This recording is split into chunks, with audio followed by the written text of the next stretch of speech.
Hey friends, so today we're going to take a look at applications of quadratic functions, okay? Now, I've said this in many other lessons, but application is just a fancy word for saying word problem. So we're going to look at some real life contexts where the shape that we're referring to creates some sort of a quadratic, okay? So even on some of the pictures that you see behind my big head here, I'll just turn myself off for a second. Okay, all of the pictures that you're seeing on this front slide, they all have some sort of a parabola shape to them. And so we can create equations that model what we're seeing there.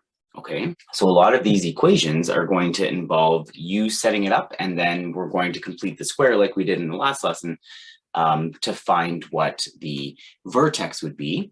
And then that would give us our maximum and our original x value at the maximum. Those are the things we're trying to kind of sort out when we're doing these sorts of questions. Okay, we're going to have another note down the road on another set of application questions, but we need to learn how to solve quadratic equations first. Okay, and that's what's coming up shortly.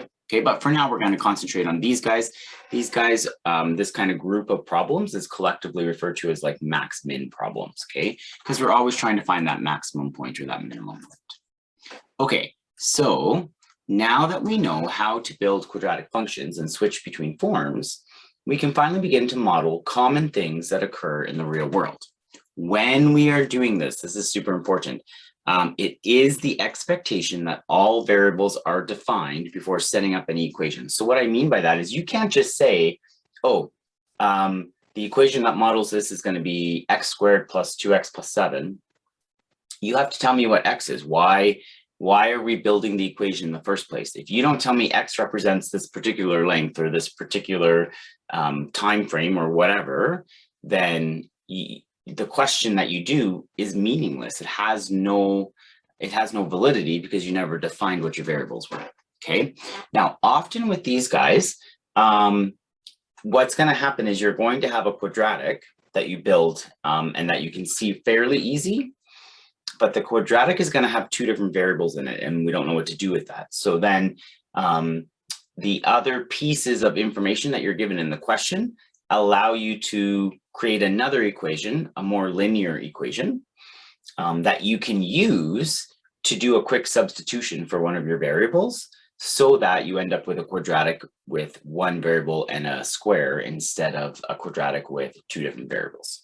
Okay, so, and you'll see that as we go. Okay, a reminder as we do this, the great thing about watching these videos is you can stop me at any time, right? You can pause, you can rewind, you can skip a question if you want. I would suggest you don't, but more I would suggest rewind when you have a confusing item, watch it again, pause, try all the work before you see me do it, then unpause and watch me do it and follow along that way, okay? Everything's easy when you watch somebody else do it. So when we watch videos on math, we can have a tendency to look and say, oh yeah, that totally makes sense. I totally know what I'm doing.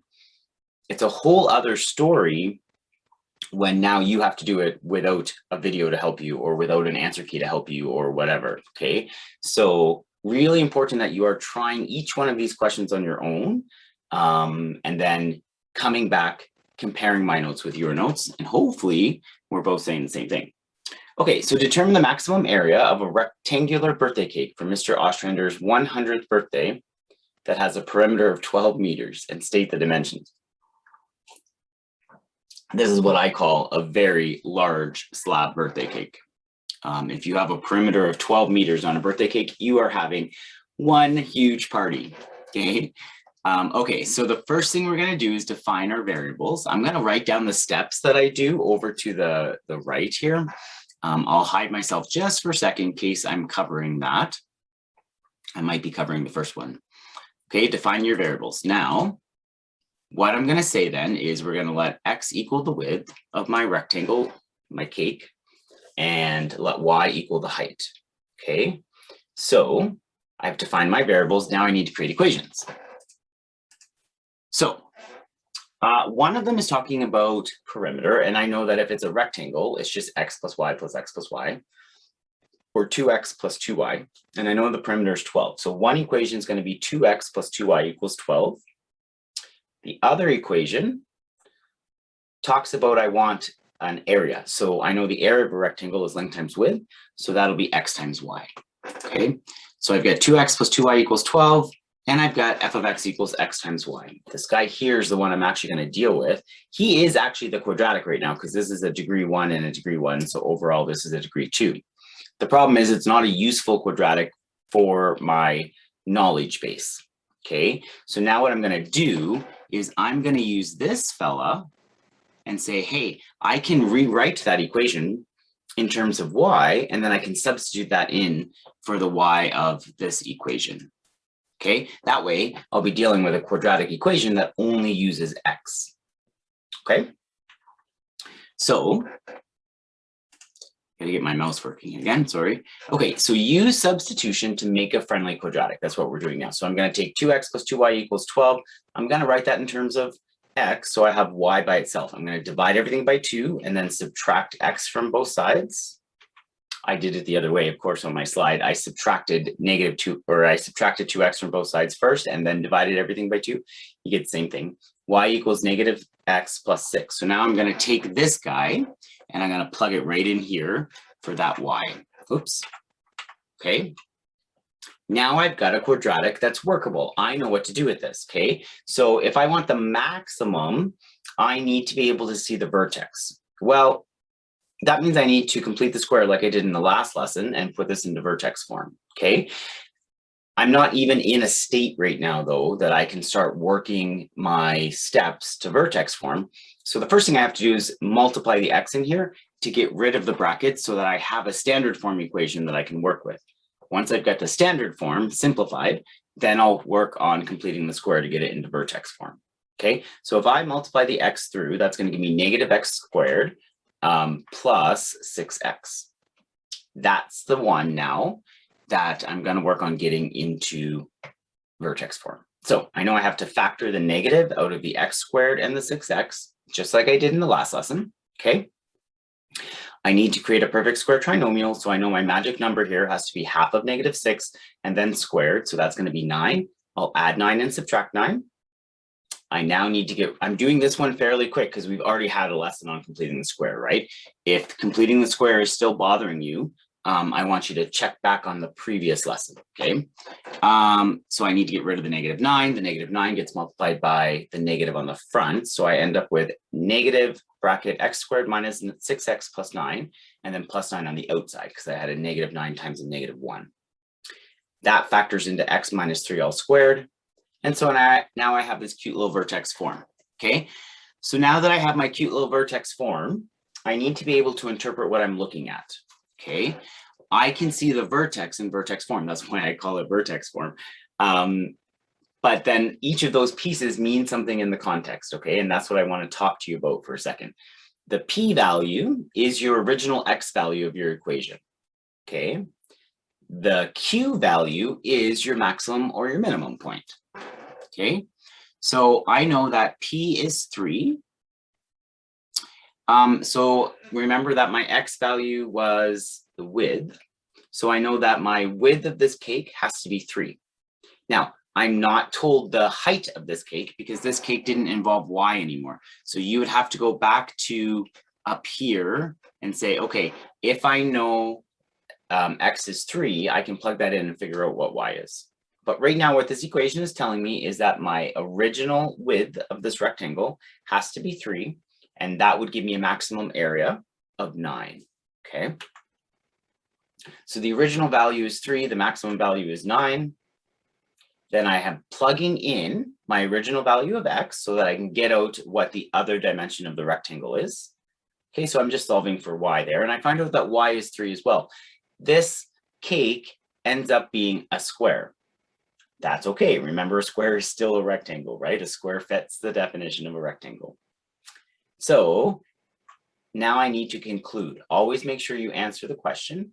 The maximum area for the cake is 9 meters squared, and the dimensions are 3 meters by 3 meters. Okay, Mr. Ostrander is going to have one heck of a birthday party, or everybody's going to be on a sugar rush. I don't know. Okay, now let me just clear that ink and we'll try this guy. Two numbers have a sum of 16. Determine the numbers if the sum of their squares is a minimum. Okay, so again, I'm going to call x one number and y the other number. And now I need to create my equation. So two numbers have a sum of 16. That means x plus y equals 16. Now I want to determine the numbers if the sum of their squares. Sum means addition, so that's x squared plus y squared. So the equation I'm working with, the equation I'm going to eventually complete the square on, would be x squared plus y squared. Okay, sorry, I'm just going to hide my head for a sec, because you may not believe me that I did define my variables, because my big old head was in the way. So that's where I'm looking at right now, and then I'll put my big old head back. Before I put my big old head back, though, I want to say this guy here that I'm circling, this is my nice linear equation. I'm going to write that in terms of y. So I'll bring my x over. That way, I have a statement that says y equals negative x plus 16. And I can use that in here. Okay. So there's my negative x plus 16. And I'm going to do that substitution. So now I've got x squared plus negative x plus 16 all squared. Now I need to simplify this before I can complete the square on it. So I've got a binomial here that gets squared. We've been doing that lots. Square the first, double the product, square the last. So I've got x squared. Negative 32x would be double the product. And then 256 would be 16 squared. Okay, so when I simplify all this up, I can combine those like terms at the front. I've got x squared and x squared give me 2x. So I've got 2x squared minus 32x plus 256. That is the thing I'm now going to complete the square on. Okay, so again, here we go completing the square. You guys are absolute pros at this. If you're not, you're going to keep practicing until you are, sorry. Okay, so I'm going to factor the 2 from the 2x squared and the negative 32x. That's going to leave me with 2 bracket x squared minus 16x. I now need that nice friendly magic number. I divide 16 by 2 and square it. 16 divided by 2 is 8, and 8 squared is 64. So I want to add 64 and subtract 64. I now need to get rid of this negative 64. So I multiply it by 2. And that's going to give me negative 128 on the outside. Oh, I went right to the answer. Sorry. So let me just help you out there for a sec. I got negative 128 on the outside. Okay. So that left me with x squared minus 16x plus 64. And then on the outside, I have negative 128 and 256. When I add negative 128 and 256 together, I get 128. That's where this guy comes from.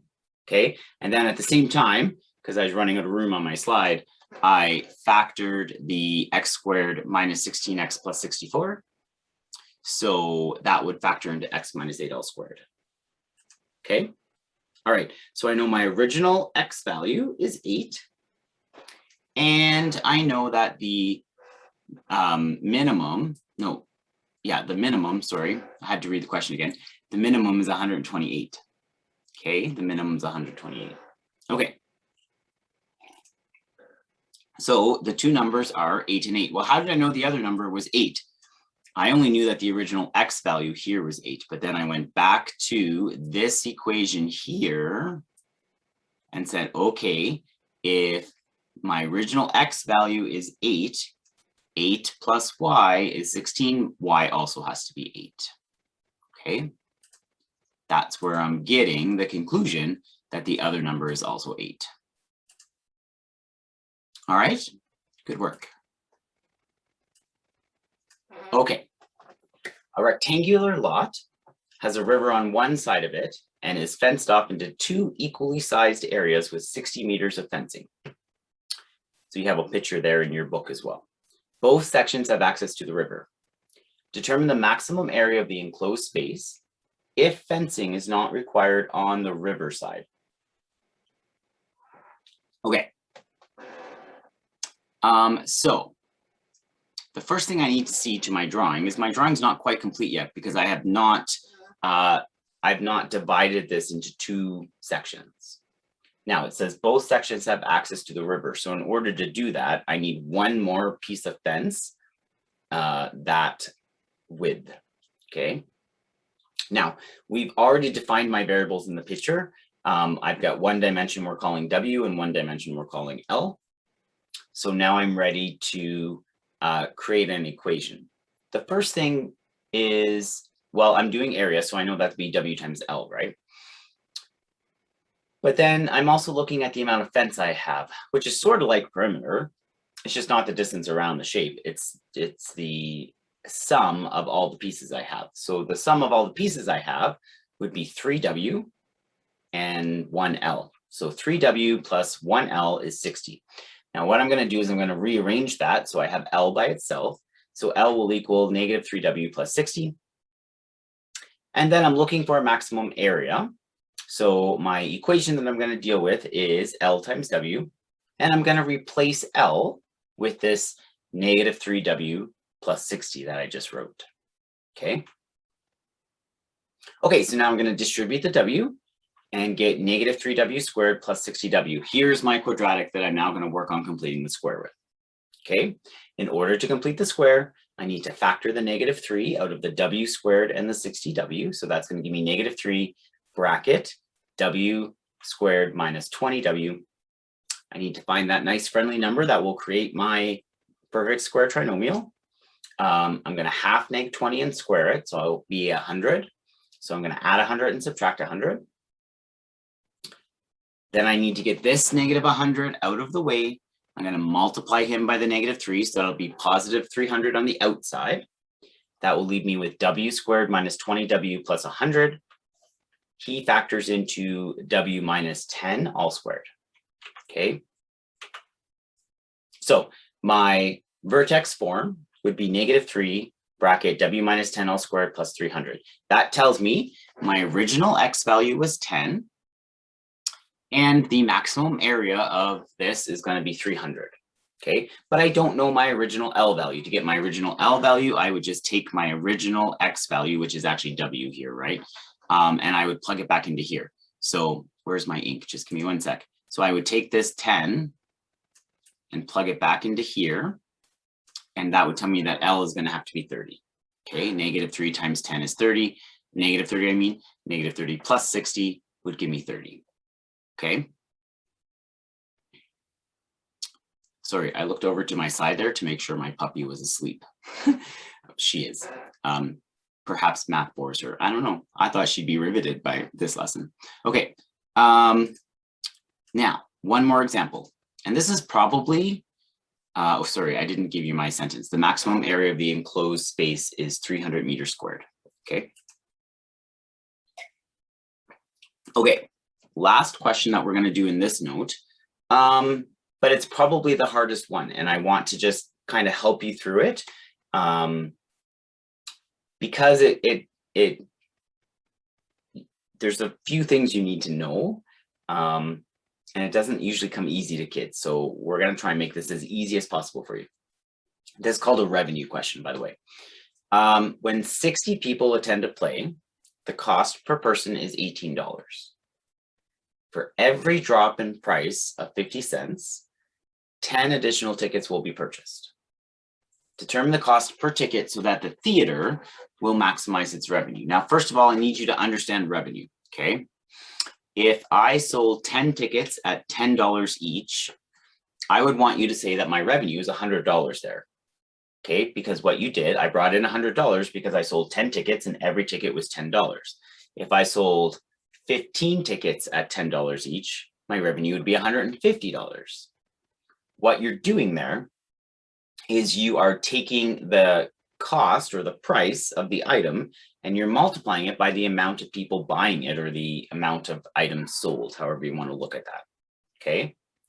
So revenue is the quantity times, whoops, sorry, I went too fast there. I was trying to get my head out of the way so I could see my own picture. I did it again. Sorry. Okay. Revenue is the quantity times the price. So if I wasn't changing the price, this would be a super easy question. It would just be 60 times 18 because 60 people attended the play and it was 18 bucks a ticket. And that would tell me my revenue. Okay. Okay, but life is not that easy. Or else it wouldn't be a fun quadratic question. So we're going to change the price. So what I'm going to do is I'm going to introduce a variable into that equation, that's 60 times 18, okay? And the variable that I'm going to introduce is, it's going to represent the number of price changes that I make, okay? So let's just think this through for a second. If I change the price one time, two things are going to happen.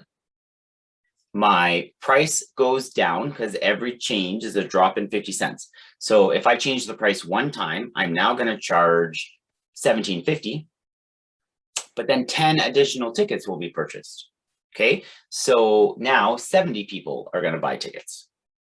If I change the price two times, my new price will be $17 because I drop it 0.5 times 2. And now I'm going to have 80 people attend because I added 10 more tickets twice. So if I drop the price X amount of times, my price will drop 18 minus 0.5 times X. However many times I do that, I drop the price 50 cents every time. And the amount of people coming will be 60 plus 10x, because every time I make a price adjustment, 10 more people come. Okay, so I'm going to let x equal the number of price adjustments. And then my equation becomes 60 plus 10x times 18 minus 0.5x. So this first one represents my people. For every price adjustment, I'm adding 10 more people. And then the second one represents the price. For every price adjustment, I'm going to drop that price by 50 cents. What I want you to understand is that that's a quadratic that's going to look like this. Okay, I don't care about the numbers yet. I just want you to understand what's happening. We're saying as I drop the price, so one price adjustment, two price adjustments, three price adjustments, okay, what's going to happen is my ultimate revenue is still going to go up, okay? Now, you may think to yourself, why would the revenue go up? I'm dropping the price, but I'm only dropping the price by a little bit, and the amount of people buying it gives me more money in the whole big picture. Until I reach a certain point, okay? Until I reach a certain point where after that, I'm actually going to start, the revenue will start going down. And the reason for that would be probably that my price is now too cheap. And so I'm not making enough revenue from it. Okay. And so from a business standpoint, that is the sweet spot. Okay. That would be where, as a business, you would maximize your revenue. You would get as much money as possible out of the situation. Okay. I always think of phone companies when they raise the price, and phone companies will raise the price of your cell phone plan, knowing full well that a certain percentage of customers are going to leave. They don't care about customers leaving. They care about what's the way to make the most money. And if they can raise their cell phone plan by $10 and 100 people get mad and leave, they're still making more money overall without those 100 people. Okay, so revenue questions are actually used all the time in the real world. Okay, so now I need to complete the square on this, but in order to complete the square, I need to have it in standard form. So the first thing I have to do is multiply these two binomials out. So I'm going to go 60 times 18, 60 times negative 0.5x, 10x times 18, and 10x times negative 0.5x, okay? So when I do that, I get 1080 minus 30x plus 180x minus 5x squared. I'm going to rearrange this so it's in a friendlier order. I can also combine my negative 30x with my 180x, okay? So that leaves me with a quadratic that reads negative 5x squared plus 150x plus 180, or sorry, 1080, okay? Now, I want to complete the square. So I'm going to I'm going to factor out the negative 5 from these two terms, okay? So that will leave me with negative 5 times x squared minus 30x. that 1080 is along for the ride right now, just like I've been doing in completing the square from last day. I need to find my magical number here. So I'm going to half neg 30 and square it. Half of neg 30 is neg 15. Neg 15 squared is 225. So I want to add 225 and subtract 225. I want to get rid of that negative 225. So I'm going to multiply the negative 225 by the negative 5. Okay. That's going to give me 1125 positive because it's a negative times a negative. And then I'll have this cute little perfect square trinomial here that will factor into x minus 15 all squared. I've got 1,125 on the outside, and I'm going to add that to the 1080. Okay.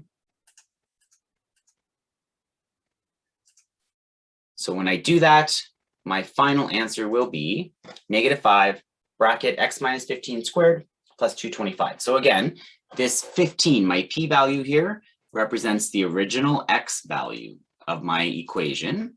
So this is telling me I want to make, remember x was the number of price adjustments, so I want to change the price 15 times, okay? And then if I change the price 15 times, my maximum revenue will be $2,205, okay? Now, I have to make sure I ask or I answer the question. Determine the cost per ticket, okay? There's a bunch of different questions that we could ask you in this scenario. We could say determine the cost per ticket. We could say how many people are going to buy it.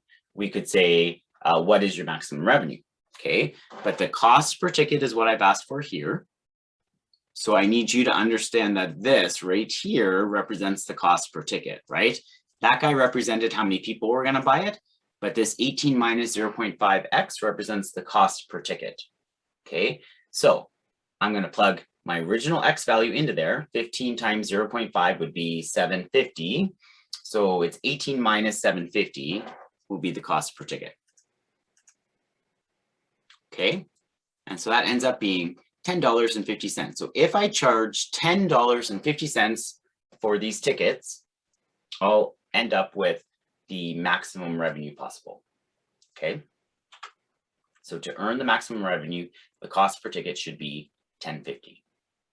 Now, of all the examples we just did, this one probably would be the good one to rewind and watch one more time, just to make sure you're comfortable with it, okay? Because this one, I think, is the hardest one just to kind of wrap your mind around.